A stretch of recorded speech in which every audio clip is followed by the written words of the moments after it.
সূর্য যেন আলো না দিয়ে ঢেলে দিচ্ছে আগুনের তাপ। এমন তাপদাহে মানুষ, গবাদি পশু পাখি কোনোটাই স্বস্তিতে নেই। দেশের ইতিহাসে এবারই এমন তাপদাহ দেখছে দেশবাসী।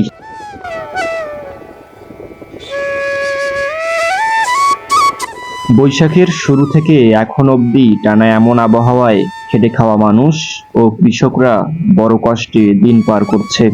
দেশের নিম্ন স্তরের মানুষগুলোর সব থেকে কষ্টের সময় এই অতিরিক্ত তাপমাত্রার দিনগুলি। তার মধ্যে এমন অসহনীয় গরমে মিলছে না বিদ্যুতের দেখা। দেশ জুড়ে দেখা দিয়েছে ব্যাপক বিদ্যুতের ঘাটতি।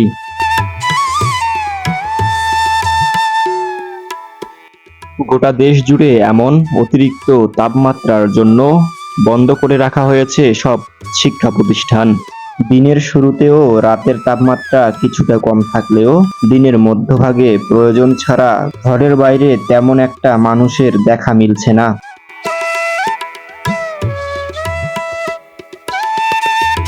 অতিরিক্ত এই তাপমাত্রা কবে নাগাদ কমবে তারও সুখবর দিতে পারছে না আবহাওয়া অধিদপ্তর।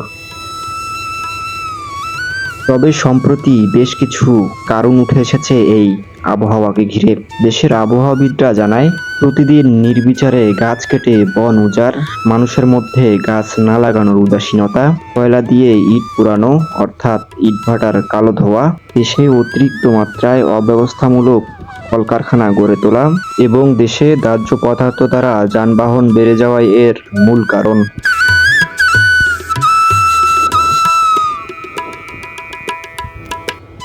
এই ঊর্ধ্বমুখী তাপমাত্রা থেকে রক্ষা পেতে চাই দীর্ঘকালীন সচেতনতামূলক প্রচার ও সুষ্ঠু আইনের প্রয়োগ। ফাঁকা জায়গায় গাছ লাগানো, চাষ জমিতে বনায়ন, রাস্তার ধারে গাছ লাগানো কর্মসূচি এবং গাছ লাগানোর পর সঠিক পরিচর্যা বদলে দিতে পারে আগামীর বাংলাদেশকে। তবে এখন দেশে যে অব্যবস্থাপনা চলছে, এমনটা চলতে থাকলে ভবিষ্যতে তাপমাত্রা আরো বৃদ্ধি পাবে। তখন কোনো পদক্ষেপেই আসবে না সুফল। খরা, অনাবৃষ্টি, বজ্রবৃষ্টি, প্রাকৃতিক দুর্যোগে দুশ্চিন্তায় পড়তে হবে সাধারণ কৃষকদের।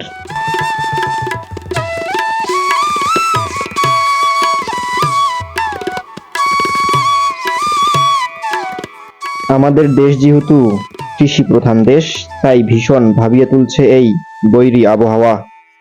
বন্ধুরা, তোমরা যারা এখনো এই ইউটিউব চ্যানেলটি সাবস্ক্রাইব করোনি, প্লিজ সাবস্ক্রাইব করে দাও এবং পাশে থাকা বেল আইকনটি বাজিয়ে দাও নতুন ভিডিও পাওয়ার জন্য।